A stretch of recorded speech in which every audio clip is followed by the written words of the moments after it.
Hello, in today's lesson we're going to now use the techniques we learned uh, when factoring to solve polynomials. So as in quadratic equations, first we're going to move all terms to one side and set the equation equal to 0.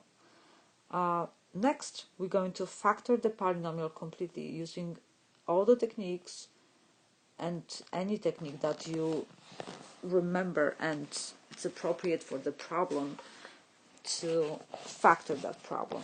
And after we factor the polynomial, we're going to set each factor equal to 0 and solve for each x value. For quadratic equations, we're going to be using either the square root method, completing the square, or the quadratic formula when appropriate.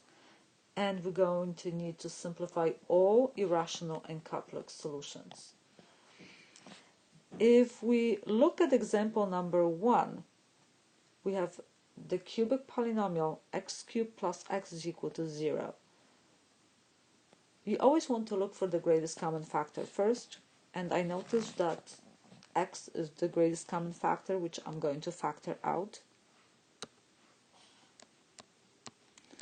which will give me x squared plus 1 is equal to 0. X squared plus 1 is a very similar binomial to x squared minus 1, but x squared plus 1 is not the difference of the squares, so you cannot factor it any further, which means this is as far as I can factor. I have two factors right now. I'm going to separate them. My first factor is x, so I'm going to set this factor equal to 0. My second factor is x squared plus 1 is equal to 0. And I'm going to solve this equation by subtracting 1 from both sides and then taking the square root of both sides. Remembering I have always positive and negative, and square root of a negative number will always produce an imaginary solution, complex numbers, and square root of negative 1 is an imaginary number I.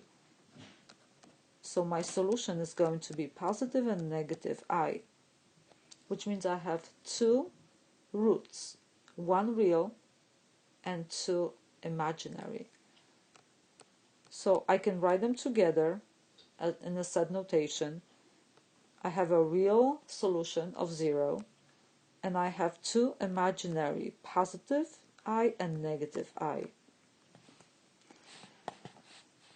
In example number 2, my equation is not equal to 0, so that will be my first step. I'm going to subtract 3x squared from both sides.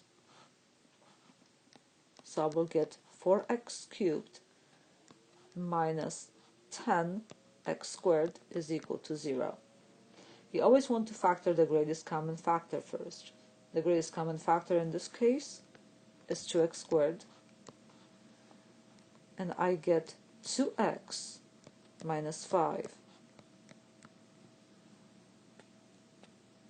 Now my two factors are 2x squared, so I'm going to separate them and I'm going to solve each one of them. First set equal to 0 and solve for x. So my first factor, let me change the color, is 2x squared is equal to 0. Divide both sides by 2. X squared equals 0. If you take the square root of 0 is 0, which means my first solution is x equals 0. Then I'm going to set my second factor equal to 0 and solve for x by adding 5 to both sides and dividing by 2. So my two solutions are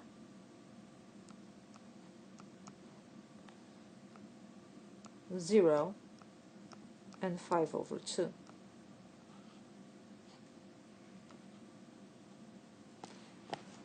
Next, in number 3, I have x to the power of 4 minus 64. notice that x to the power of 4 I can rewrite as x squared to squared minus 8 squared,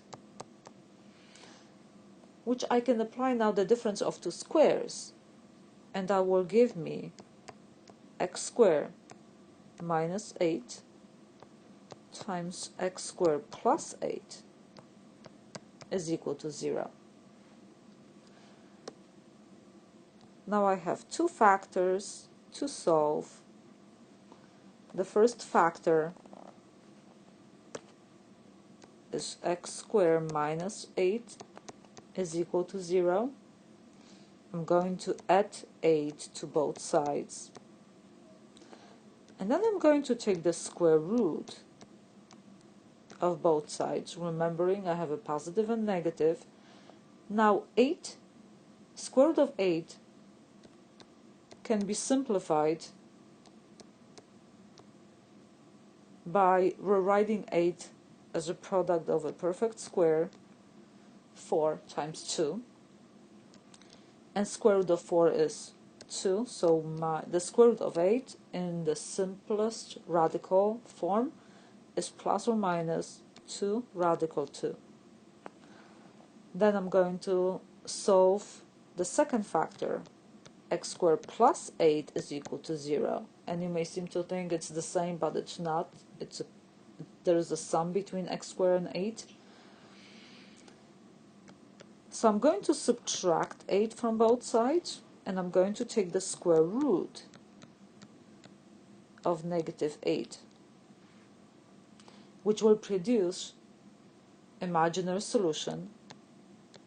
Since I simplified already square root of 8, I know that square root of 8 is 2 radical 2, but square root of negative 8 is going to be 2i radical 2. So I have 4 solutions. The first two are real, positive 2 radical 2 and negative 2 radical 2, and the other two solutions are imaginary, positive and negative 2i radical 2.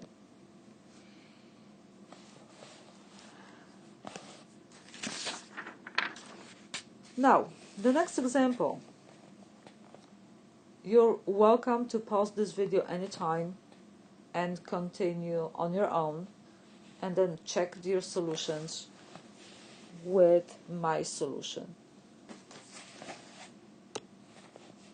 So, greatest common factor is 5x. So I get 4x, x to the power of 4 minus 16 is equal to 0. The expression x to the power of 4 minus 16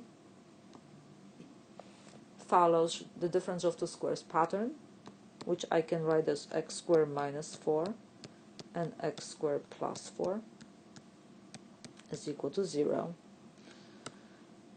Now x squared minus 4 is the difference of two squares again, so I'm going to factor more. That's x minus 2, x plus 2, and x squared plus 4 is 0.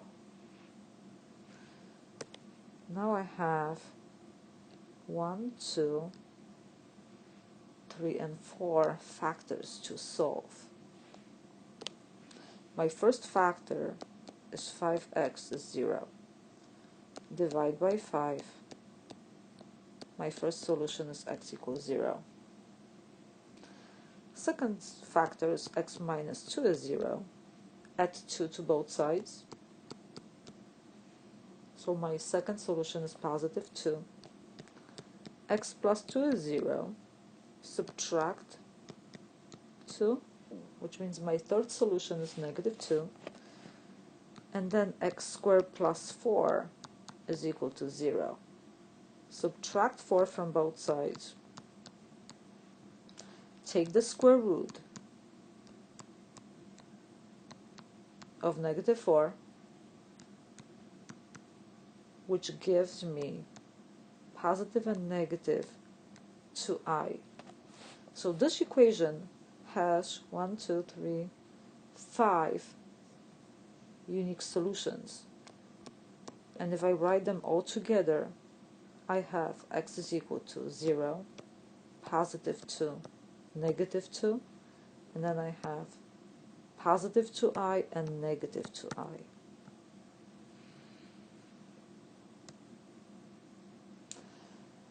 Example number 5 follows the sum of two cubes, which I can write as x to the power of 3 plus 5 to the power of 3. So now my factoring comes from the formula. Have the formulas always handy in front of you.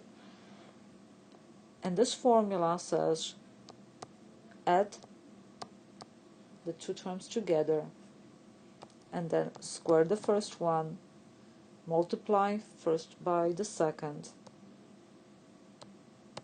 so it's minus 5x, and square the second term is equal to 0. Unfortunately, x squared minus 5x plus 25 cannot be factored because there are no factors of 25 that are up to negative 5. So we have to use a different technique to solve this quadratic equation. My first factor, although, can be solved. X plus 5 is equal by setting it equal to 0 and subtracting 5. So my first solution is negative 5. Now, the remaining quadratic equation has to be solved with some other method than factoring, and you can use completing the square or the quadratic formula. I'm going to go with the quadratic formula, and the quadratic formula takes negative b plus or minus square root of b squared minus 4 times a times c all over 2 times a. And you may use a calculator to do your calculations. So we get 25 minus 100 over 2. X equals 5 plus or minus square root of negative 75 over 2. Square root of negative 75 I can simplify by multiplying negative 25 times 3 over 2, which gives me 5 plus or minus 5i square root of 3 over 2. This is my second solution.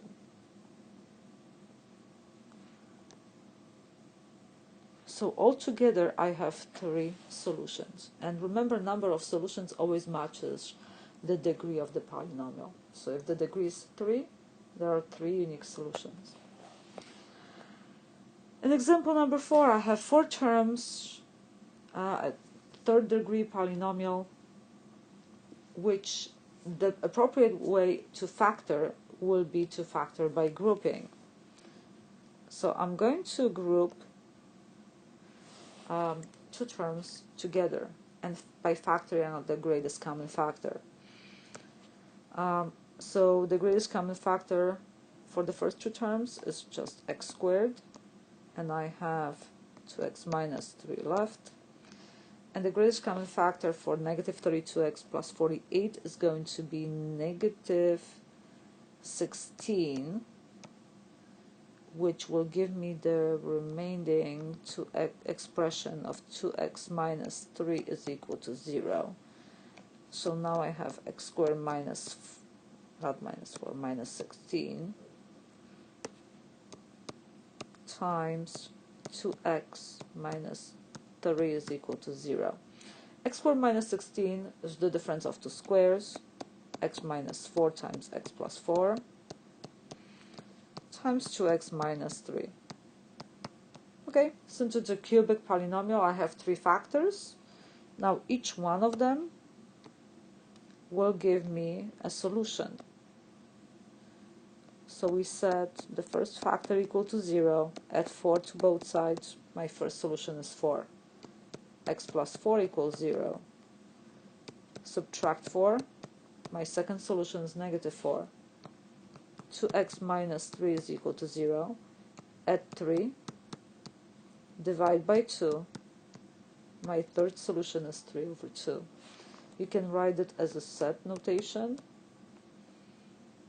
I can write the first two solutions together, positive and negative 4, and the third solution is 3 over 2. Take a moment and in your own words write the procedure for solving polynomials by factoring. Make your own hints. Remember, your notes should serve you, and you should always look back on them when doing the work.